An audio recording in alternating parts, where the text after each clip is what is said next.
welcome. I am Andrea from Slovenia, and today I'm hosting this interview with a very special guest that is with me online. And before I present him to you, I would like to just share a little bit of his essence first. Well, he's coming from England, but he's living in Colorado in the United States. And he's a world-known channeler, intuitive and energy teacher that is working with empowering people so that they can open to their highest potential. But not only that, a little bit less known fact is that he's also a musician, a singer and a songwriter, and he's just about to release his new album, his new CD, called Arise, and he's recording this CD in Slovenia. So I would like to present you Lee Harris. Hello Lee, and welcome to this online video interview that we are doing today. Hi, thank you for having me. Well, how are you today? I'm good. Yeah? I'm very good. Yeah, we have very heavy snow here in Colorado, so everything is white, which is lovely. I always love it when that happens. That's the new energy coming through, so... Yes, we have purification, yeah. Well, it's great talking to you online now, and I don't know, you were in Slovenia like 3 months ago, I guess, in October. It's actually less than 3 months. And now you're coming again in January. Yes. Well, yes. This must have been love at first sight. I mean, the funny thing is, only since leaving Slovenia have I seen how people are writing Slovenia with love in capitals. And I was just sharing with a friend the other day who also does the same kind of work that I do about how welcome I felt. And just actually what really touched me was the spirit of people, because I'd never been to Slovenia before. So I connected with Davor Bozic. I don't know if I pronounced it correctly, but and he and I connected to make music together. So we've been making an album together across the sea using Skype and sending things backwards and forwards since April. So when we knew that I would need a couple of times to be with him, we also said, well, let's put a workshop on. So that's how it happened, and it was really amazing. I was very touched and very surprised by the response I got and how welcomed I was by people with the work. So that was lovely. Yeah, and now you're having another event in January. The first one was called like Open to your highest potential, and now we are going to living from our power, actually. Yes. Quite a journey in between, huh? It just made sense because Open to Your Highest Potential, I think we were 9:30 a.m. to 2:30 p.m. So it was, 3 1 hour, 15, 20-minute sections. And I knew that I wanted to do extra time for the next one because I felt like when we finished, there was still more we could have done. But where Open to Your Highest Potential was an opener, Living Your Power is more of a grounding. So some of the things that we touched on in conversation and in concept, I wanted to literally give people the experience of using a few different exercises I have up my sleeve, and just giving people a taste of what it is to live your power and have a full day workshop of that. So that's what we're doing in January. It sounds amazing already. And now let's return to your path for a little bit, because you're talking about you're actually empowering people to break through their limitations, and for you this also happened because you had to at some point of your time step out with the message that you knew that you carry, and step out to the world and now going globally with the message. And it was probably a breakthrough for you too, to step to cross your limitations. So how was that for you? Yeah, I didn't always go willingly. I have to be honest. There was lots of fear and lots of hesitation. I wasn't a bold person. I mean, I think in some ways I was a bold person. If I now look at it, I'm surprised at some of the courage I have had that I maybe didn't know I had, because I was always seeing where I didn't have courage, and now I go, no, it takes a certain amount of confidence to be able to do what I've done. But interestingly, that wasn't my experience. My experience was always lack of confidence or the fear. So yeah, it's been a really interesting journey, but I think the thing that I've taken away from it the most, as well as my own personal development, which happens when you are asked to step into a bigger career than you had maybe perceived for yourself. The thing that has been key for me all along the way is whenever I work with people, I notice how difficult it is for all of us as human beings, me included, to keep moving through our limitations. It's not like a click your fingers thing. And it's, if you have a book or a workshop that has a big effect on you, that's great, but then it keeps going and you have to keep going in your life. So I actually have a lot of patience with human beings and myself around how it's a process for us to grow, because you can say to yourself, well, I wish I was more confident with public speaking. There might be 9 reasons you're not, and you might have to spend, a day or a month on each of those reasons until you get to the point where you finally can be the public speaker that you were aiming to be. And the thing I've learned consistently is we're usually aiming to do something to open ourselves to where we have closed down. So it's very common that the things that we are strong in, we will be critical of ourselves in. And what I work with people on is understanding how you can let go of that criticism. How you do that is tricky, because it's not always easy to let go of inner criticism. But once you start doing that, you do start having a much richer and more open experience of your life, and things start working where before they weren't working.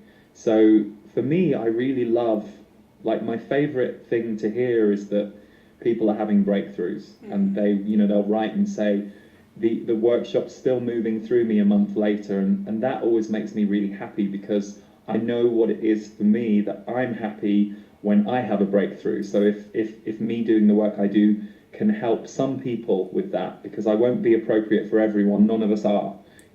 Some of us are right for some people and some of us aren't, and then I'm always really happy if that's what's happening. Oh, that's great. And I was watching today your December energy forecast, and I find it fresh. Brilliant, really. Oh, yeah. Great. And Great, since it's really resonating.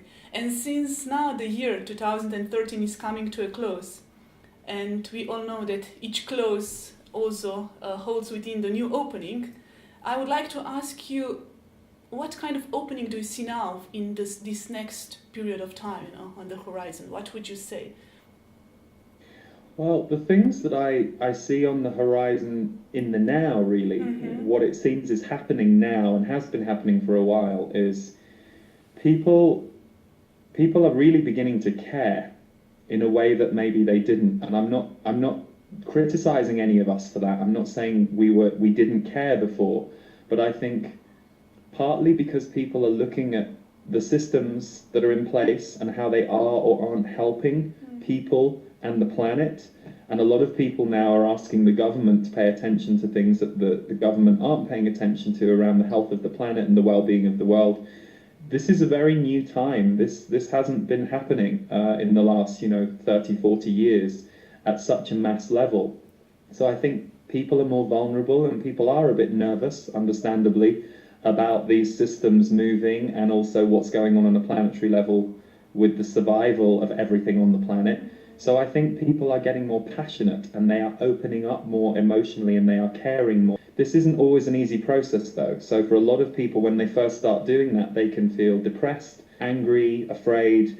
There are other emotions that can sometimes have been in the way, holding you in place, that you have to release as you come into that. So I think as we go through the next couple of years, people are taking more responsibility around their own life and the world, and you're beginning to see people more and more saying, you know what, I don't want to do what I've been doing for 10 years anymore, and I don't want to do this job that is okay, but I'm only doing it to get money, and surely there's more for me. So a lot of people who maybe have been compromising are no longer willing to compromise on certain things. And as with any time that happens, conflict can happen because people can get angry and they can start acting out on their anger. So my personal hope and the space I'm holding for the next few years is that as we go through this rocky process, we can actually do it with as much peace and grace as possible. And I'm not saying that you always have to be peaceful in the face of an angry person. You know, we're human, and if someone is angrily attacking you, sometimes the only way you're going to find a boundary with that person is to summon your own energy to kind of go stop. You can't always just be giving love to people. It really doesn't, there's no prescription. It's very specific to what's going on. But I think that the thing that we can see in people that's on the rise is people are opening. As for how things are going to play out politically and economically, the one thing that my own guidance has always said to me is that many people in 2012 believed that the world would change overnight. And they said it was always going to be a much longer process than that, and it's going to take time. And a lot of people think that in 2013 or 2014 everything will change. And they said it's just not going to be like that. Over the decade after 2012, we're going to see a lot of things changing rapidly. So I think the most important thing for people at the moment is to find a place within themselves where they know they're feeling and living. Whereas we were often trained to not look for that. We were trained to look for marriage to solve our loneliness, or a career to make us have self-esteem. And of course, none of those things are true. You know, that self-esteem or inner love and non-loneliness really do come from your experience and not anything outside you. So it's hard to put into a crystallized words, but I hope that what I'm saying comes across. Okay, and you're also talking about a unification of spirit and human. And I think this gap between the two actually is closing too. I think so. Yeah. And I don't know, how can one be prepared for such an experience? You know, what, like, I don't know, like personally. Well, I think it depends on the person, but I noticed a couple of things. I noticed in my own spiritual development for many, many years, I really went out there, and I really, you know, I channeled and had all of these kind of extraordinary experiences that you can talk about, and you can know they happened, and you can know they were real, but that wasn't your life before. But what I then started to notice for myself, and I noticed this a lot in the area of work that I do with people I would meet at workshops, or, you know, you get messages or you see things online. A lot of people wanted to have the spiritual experiences, but they wanted to divorce their humanity. They didn't like human beings, they didn't like the way that most people were, and they had a real negative attitude towards, why am I on this planet? And I think that for me, a big kind of, when I really started living in a much, much bigger way, was 2009, after I'd had a major awakening experience that then put me into a lot of personal pain that I didn't know I had. You know, it was like a well of pain. And once I'd burned through all of that, I suddenly just felt more alive, partly because I was grateful to not be in pain anymore. You know, whatever I'd gone through had shifted. So I had much more gratitude about the moment than I was ever able to experience before, even if I conceptually understood it. And what I've noticed is, and this has come through the channeled messages as well, the last few years we've really been asked to apply ourselves to life rather than just be inspired about spirit or, you know, what's on the other side, because we really are in a human body for a reason. And a lot of people, when they get into spirituality, they are at first relieved they don't have to look at their human body because there's another world out there. But the whole point is you remember that world that exists beyond the body so that you can bring it back into the body, and you do then live with more grace, more peace, more flow. You shouldn't try and control that, because there will be days where things aren't flowing or things aren't peaceful or aren't graceful, and on those days you can go, okay, I'll try and bring that back, and you're focused there. But the humanity aspect of life is really important, because the only way that we are going to see the changes practically happen in the next few years is us. And I think there's often you know, a sense of, oh, the government will take care of it, or, you know, some people talk about the alien ships will land and they're going to make everything okay, and There are so many different opinions as to who's going to save us, and no one is. No one's going to save us. We are all going to die at some point, and before we do die, we have an opportunity to see A, how much can we experience here, and B, what can we do here that can help? And that's not a pressure that any of us should walk around with, because sometimes it's overwhelming when you look at what's going on out there. But if you just go, okay, well, I feel passionately about kids, I'll go and run a weekly art class for kids in my community. That's helping the world. That's helping the world as much as somebody who is working for a charity for the third world is.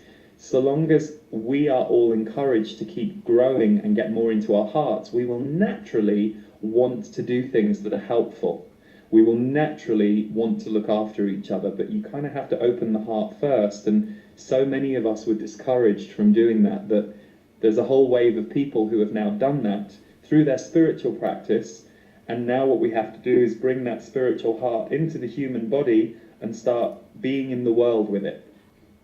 And just wanted to ask, as now the wisdom of the body is actually very important at this time, and body can speak to us if we are open to listen to it. Do you see any, I don't know, how do you talk with your body, or how can people, I don't know, bring this wisdom or listen to their bodies, what they're telling them? I think the more you look after your body in certain ways, so whether that's, exercise or movement like dance, obviously it's very important for our bodies to get regular movement. And also what you're putting into your body and how it's affecting it. So the kind of foods and substances that you're putting in and how that's working or not working for you. If you can keep an eye on all of those things, then the body naturally starts to become more vibrant. And as the body becomes more vibrant, you're less cluttered in your mind, because all of the energy... The thing about the mind is when we get very busy up there, at some level we've left our body. So you've gone up, and you've gone up into the head.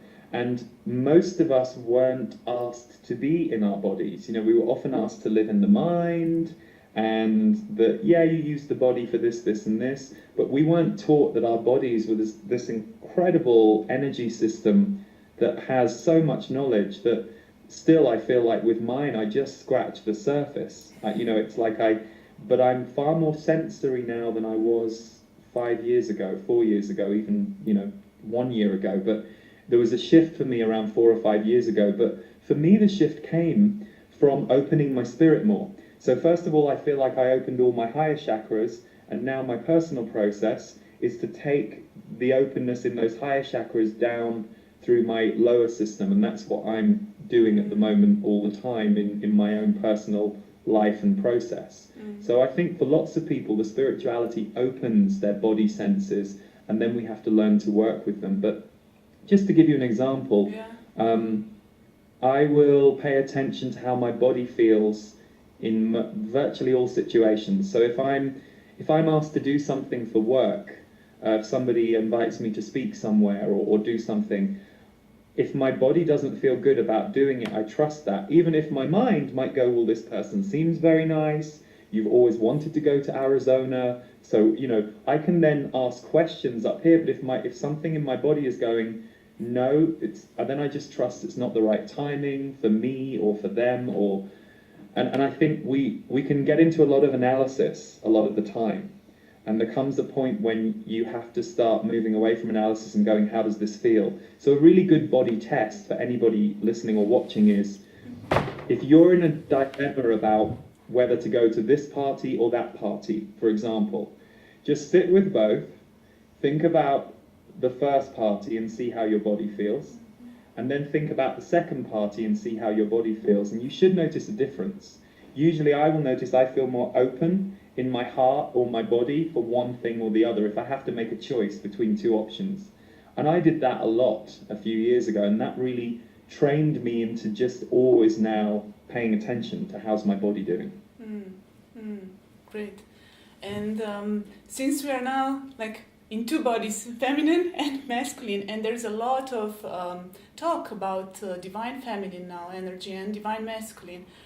And from your perspective, where do you see this divine feminine now coming in? Because it's really rising in the world. We can see now these situations, it's a lot of this energy is coming out again to probably balance things. But from your perspective as a divine representative of divine masculine, what would you say? Well, firstly, I have an experience of myself that I think I've had since I was young, but it was hard to navigate it when I was younger because, you know, as a man, you're told you're supposed to be a man and this is what a man is like. And I think men have a much harder time than women in that. Men have less freedom around their emotional selves in their childhood than women do. Women are allowed to cry, they're allowed to cuddle with their friends, and you know there are certain things that we as men were taught. You know, you shouldn't be too touchy-feely with another man, you shouldn't be too emotional, don't cry. So we as men already were given a whole bunch of restrictions that weren't healthy for any men, because you know, if a man doesn't want to cry, let him not cry, but if he wants to cry, let him cry. You know, let the man be free to show who he is rather than told who he is and then therefore can never allow that out because he's been given a restriction. But for me, I always felt very in the male and the female.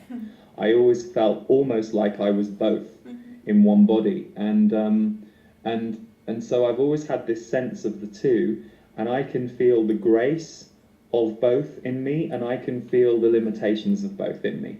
So I can see how my feminine has been wounded at times because of the sensitivity that my feminine carries, and so I've had to learn to be stronger in the world and stronger with people around me. At times I need to be strong. If it's not appropriate to be completely soft in a situation, then I bring in some of my masculine, you know, and it's become a very fluent thing for me, but only through trial and error and making lots of mistakes, you know, feeling wounded or being hurt or all of those things. And then through those processes, healing the hurt, healing the wound.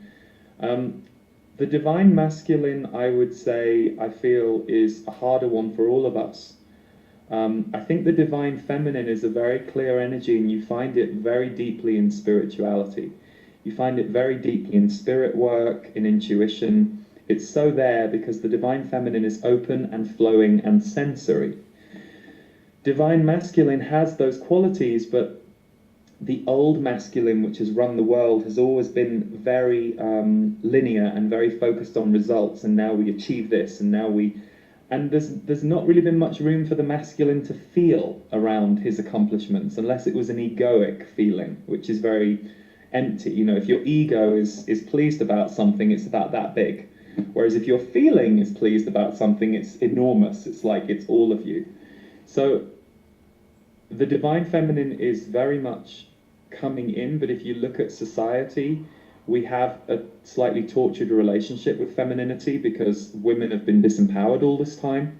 And even now, you know, even though women are seen in most countries that we know anyway as equal, there are still countries where women are tortured, abused, subjugated, and it's still in the psyche in the Western world as well, because you'll occasionally get people still making sexist comments, or older generations who have that mindset that still carry a bit of that. So we're in a shift phase. It's not snap and it's done.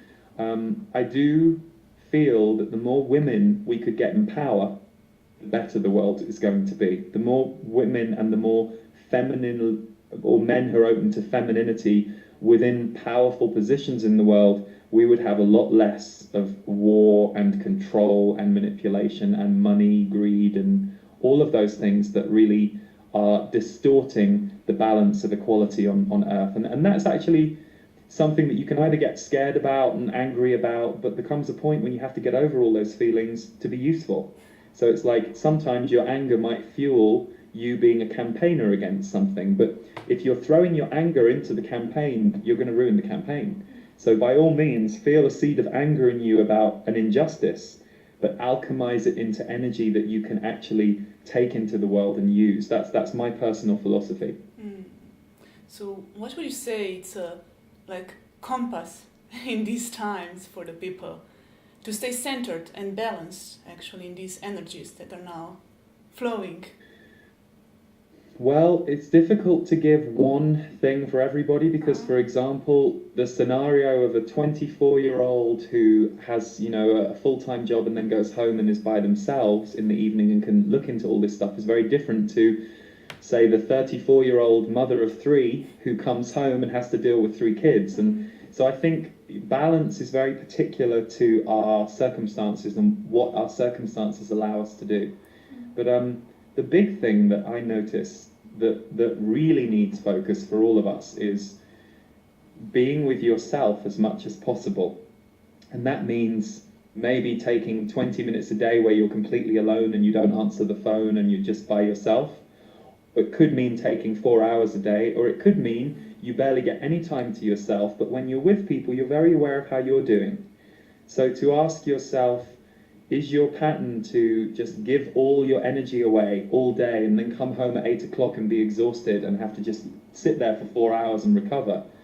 And you might want to ask yourself, okay, do I want to keep doing that? Do I want to have energy when I get home? Am I giving too much of my energy away in the day?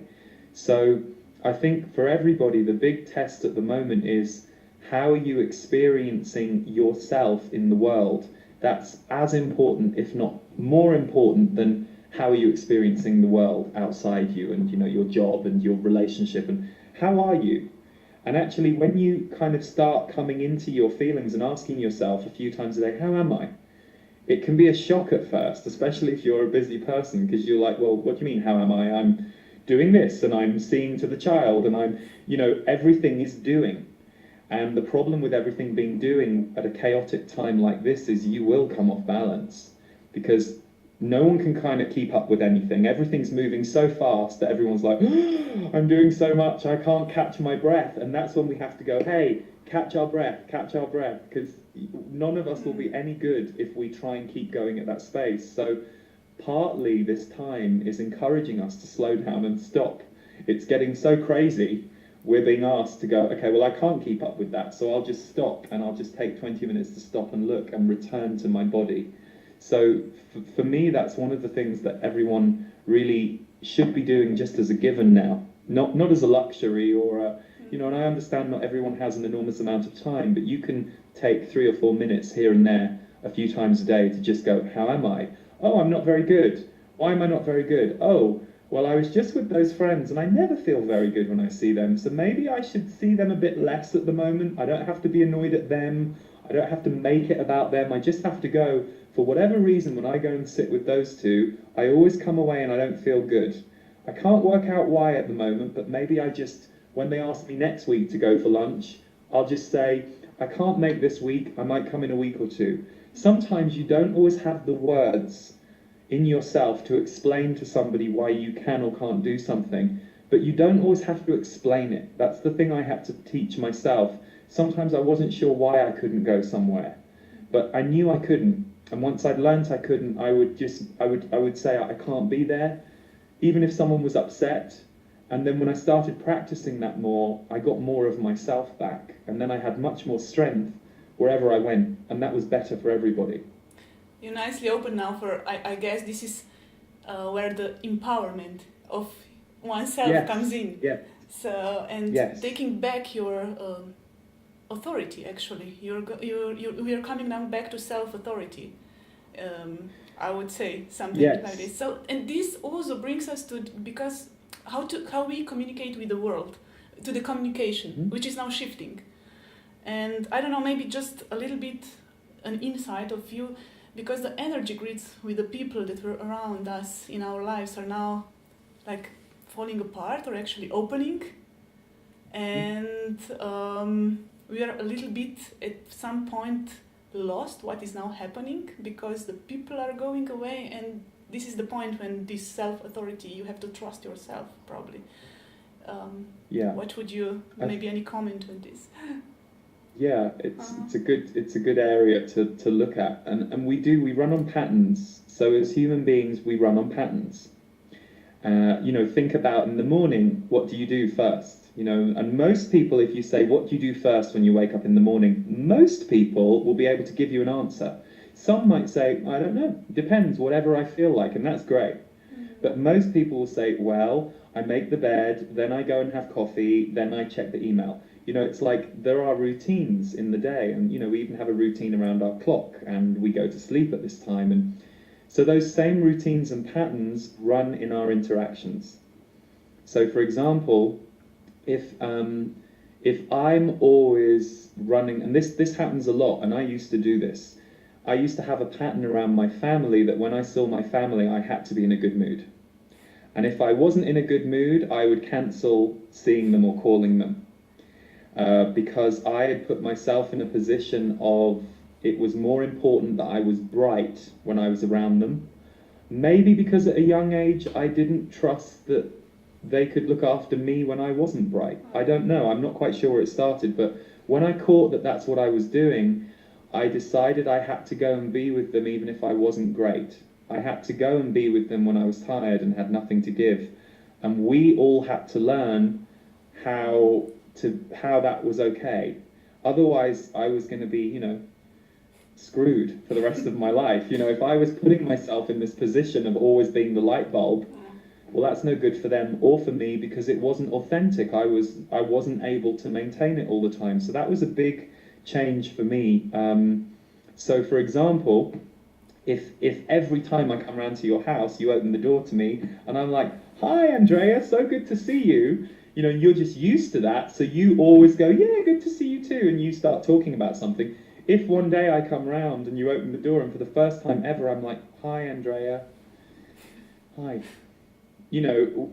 Often what will happen for people when they've got used to it, they go, "Oh," it's like, I don't have the script for that, Lee. I don't have the script. I have the script for you going, "Hi." I don't have the script for you looking down.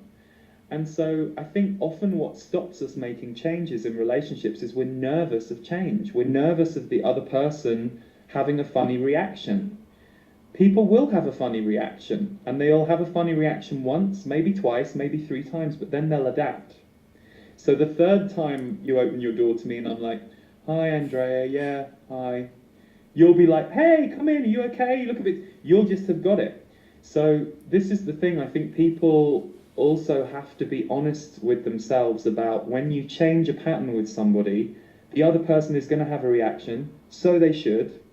You have to not try and protect them from that reaction. If you're clear, "No, I need to go around to Andrea's house tired. I'm a bit worried. She's going to be worried about me." Or normally when I arrive, if I'm bright, she'll tell me about her latest problem and I'll help her with it. And I'm not going to be able to do that for her today. How's she going to be? Well, that's a question for me, but that shouldn't inform my action if I have realized, no, I need to see Andrea today and I need to be allowed to see her at a lower space in myself. Otherwise, I'm holding a role in that relationship that I can't support anymore, and I need to see, can she move with me? Can we have a different level of relationship? Is she able to look after me when I arrive tired? And if you can, it's wonderful. We go to a whole new level of relationship where there's even more safety between us because I know that you can look after me too. And I see a lot of people in the self-development spiritual world having the very same issue I had, which is an idea that because you can lift people in your life, that's your role, and you have to do that all the time. And thankfully, because of my career, I had to learn that I couldn't do that all the time. I kind of got forced. I had to learn that I also had to not be in that role for people in order for me to feel balanced. So I think just people get nervous about changing patterns, but they don't need to. You've just got to be willing to feel people's discomfort and not try and take it away for them if you're uncomfortable about it. So it's just trying it on for size all the time. Oh, cool. Yes, and now we will bring it all to a little conclusion, I guess. But still, I want you to explain, maybe explain or say any comment on this new paradigm that we now just scratched a little bit, like shifting the relationships. And actually, this is the new kind of creation that is now taking place, or the paradigm for the new creation, which is, or co-creation, maybe it's a better word even, to say this. Because, I don't know, this masculine energy is coming again into the masculine, and feminine is rising. And when both are opened and in their authentic power, then the new creation can actually happen. Do you think we need this new creation for a new world that we are now stepping into? I do think we need it, but I also imagine that people throughout history have the same conversation. So there's a part of me that doesn't get too fixated on what we need to shift, because there's an energy in what we need to shift that has fear and desperation in it. And my reality is that, you know, we don't know when we're going to die, and we don't know how we're going to die, but it will happen, and it will happen like that. For most of us, it will happen like that. Some people have a knowledge they're going to die, and I think that sometimes what I hear people talking about in the world, oh, isn't it terrible, isn't it awful? The problem is a lot of the time when people go down that road, they think they have all the answers to the situation and the solution. And I don't believe we ever have all the answers. We're one human being with one perspective, and even with a wide perspective of seeing and viewing, it's still limited. So I think what you have to do is just be prepared to swim the laps every day and to recognize that's the goal. It's not the destination, and it's not even being able to assess yourself. It's how am I doing? My challenge today is to get myself into as good a position as I can in myself, and hopefully be able to flow that into the world and have the world flow back with me. And hopefully that's what will happen, and it might not. And if it doesn't, I will, you know, I'll learn from that, and I'll look at how the next day I can kind of keep bringing that in. So I think the Divine Feminine is coming in very strongly. I think it shakes everything loose. I think incredible innovations are happening at the moment, but the one thing I'm very aware of is we have to be careful of masculine right and wrong. So I've seen some amazing things out there on new cities, new ways of distributing food, and the people who are involved in those enterprises, I'm so glad they're passionate and they're driving those things through. What we have to be careful of is going, yes, that's the way. That's the way. There is no way. We know that to be true because there is no way on the planet. There is no one belief. So obviously we're trying to unify more, but we can, I think sometimes our fear of what is can make us go, okay, well, that's the solution. And if we hold on to that, and what you have to be honest about is, look at my body, look at my energy. You know, I'm not going, okay, well, that could be the solution. So if we hold on to, you know, there's a big difference in those two demonstrations. And the first one is going to be destructive at some level. So when I'm going, if we hold on to this as the way, yeah, maybe the way will happen. But what is going on in my body? This is what we have to look at. It's like, what is that? Because only I can solve that. And I have to first become aware of it. And then I have to find the right techniques, people, situations that can help me move through that stuff. Because as you start to lose this, it really does open you out in an extraordinary way. But the reason I like doing what I do is I see how we need help. I see how we need help from many different sources. And it takes time because, again, you know, I just wish when I was a kid there had been people out there talking about the stuff that I now talk about and other people talk about, because it would have made my life so much easier. I wouldn't have had to go through all of the torture of my teenage years. And so I think we're settling it, but it's very much like 2 steps forward, 1 step back, 2 steps forward, 1 step back. And I see that happen in our human process, and I see that happen in the world too. We hear about a great thing, we hear about a thing that isn't so good. And that's, I think, for all of us, what we're having to learn to do right now is be stronger within that paradigm, because it is a paradigm of duality.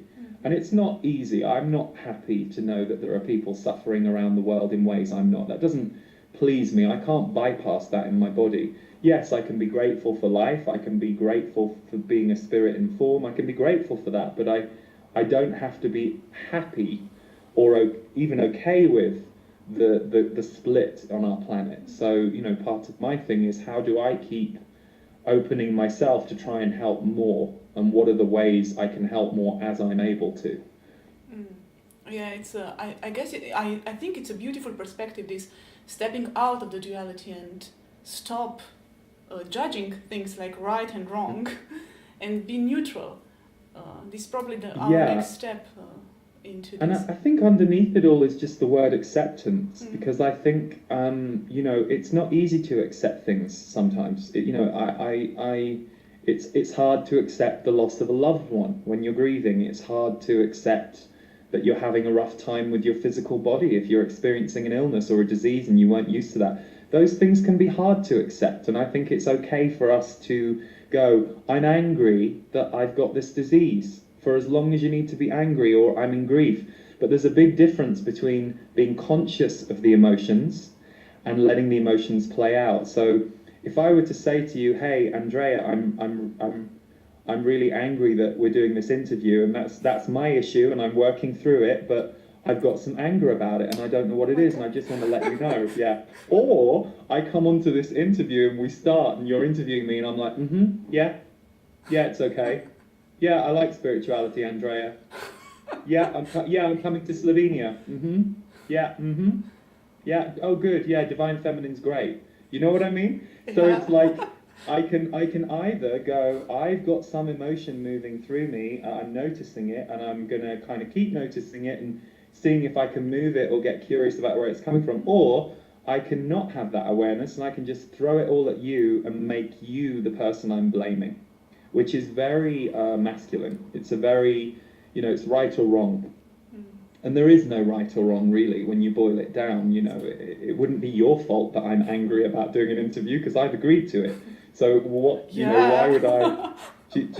So, and I think this is the difficult thing for us as humans to kind of grasp. It's like awareness of emotions versus unconscious emotions being thrown around at people. It's that heartbreaking thing that you see occasionally with parents. You'll see it in a store, and it still, goes through my body if I see it, where you see this tiny 4-year-old being shouted at by the adult, and you're just like, what are you doing? In what reality do you think that your 6-foot body throwing anger at that tiny body is in any way good for them? But the parent's just annoyed and they've decided the child's the problem. And these cycles keep playing in us, and we play them out with others until we clear them in the body and get in touch with them.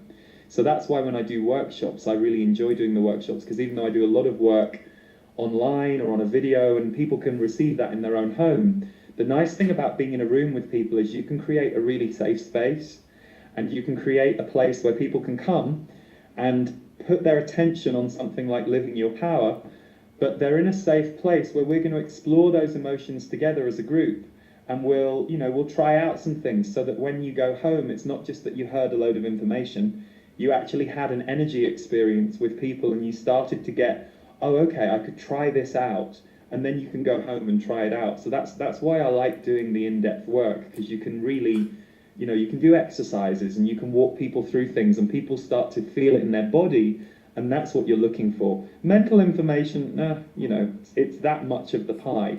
But when the mental information starts opening the mind and it goes into the body, and the body starts going, wow, I've never felt this heart open. That's the good stuff. That's the, yes. But, that's what we're looking for, because that will never go away. It might go down the next day and you might feel more like you felt before, but once you've had a heart-opening experience, it forever imprints you, forever. So and you always remember it, and you always know how to get back to it at some point, and then it will grow even more. So that's what you will share with us in Ljubljana in January. Yes. Oh, and yeah. we'll also have Davor doing, he's going to have gongs and a synthesizer, and so sometimes when I'm channeling or doing an exercise, he will play music behind, but we'll also, because we have a longer day, there are a couple of very simple exercises I want to do with people, which no one need be nervous about. I'm not going to bring anyone onto the stage against their will or anything like that. It will be more things. It will be small, simple things that you will be invited to do with a partner. So I really don't want anyone who's watching this, who's thinking about coming, to go, oh, if there's exercises, I'm not going. My workshops are very... I really respect where people are at, and I don't believe in anyone being forced to do anything they don't want to do, because that's counterproductive. But there will just be an invitation to do a little bit of partnering work with somebody in the room on a couple of occasions, and it will really help. It will help people start to try on the things I'm talking about, so that then they can go into their life and experience them in their life. I'm very much looking forward to this workshop and to Fantastic. meet you here in Me Ljubljana too. again. Me too, and I've never done Living Your Power anywhere. It's a really Wow. it's a So it's the first time so in I'm Slovenia. excited. It's the first time in Slovenia, and Yeah. I'm going to see how it goes in Slovenia, and then I'm thinking it might go elsewhere later in the year. But Slovenia told it to me basically. It was when I was in Slovenia that the whole workshop was birthed. So yeah, I'm really curious myself and excited to do it. We're at a beautiful hotel too, so we have Yes. plenty of space in the room and a great sound system, and all of those things make a really nice difference to support the environment. So, oh, and also we should say that there will be Slovenian translation available too, if people want that, and that's something that can be arranged with Anya, who's organising the event. So all of those details should be on the event page. Yes, we will share the information about the event too, and maybe your last message for the people that will now watch this interview. What would you share right now at this very moment?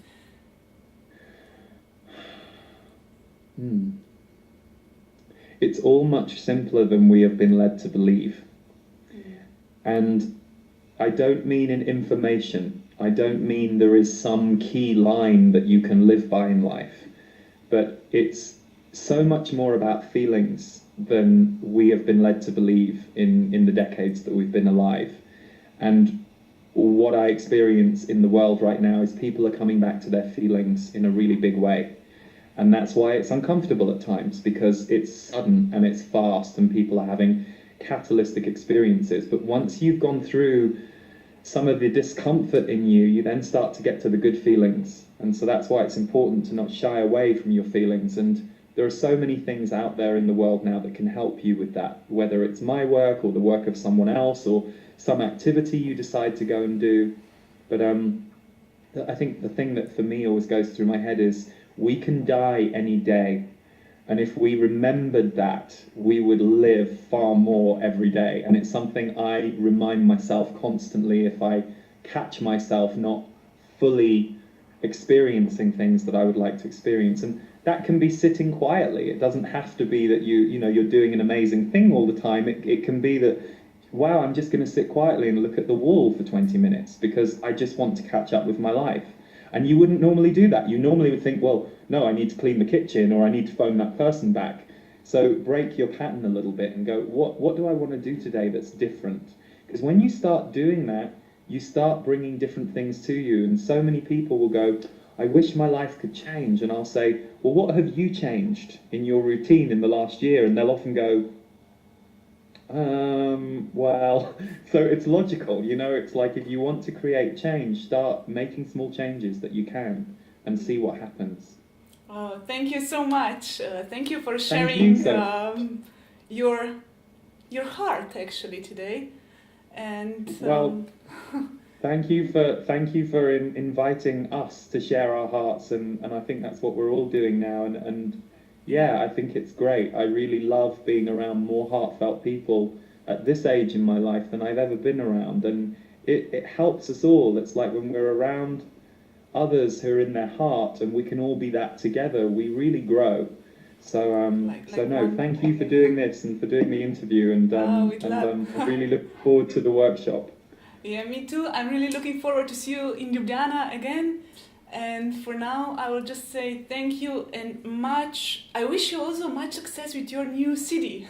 your new thank album. you. Yeah, we're having a lot of fun making it. Yeah. Yes. It will be out next spring or summer, but yeah, it's going really well. So thank you. Yes, I believe music is one great component too in this moment of time. So. Yeah, it's a great opener. Music really helps people move emotions and energy in a way that's invisible, which is why I love it so much and why I love working in it, because it's very accessible for everybody. So thank you so much, Lee. You. Wishing you a great day on now, and see you soon in Slovenia. Yes, you will. Okay. You will. Thank you so much, Andrea. Take care, everybody. Bye. Bye-bye.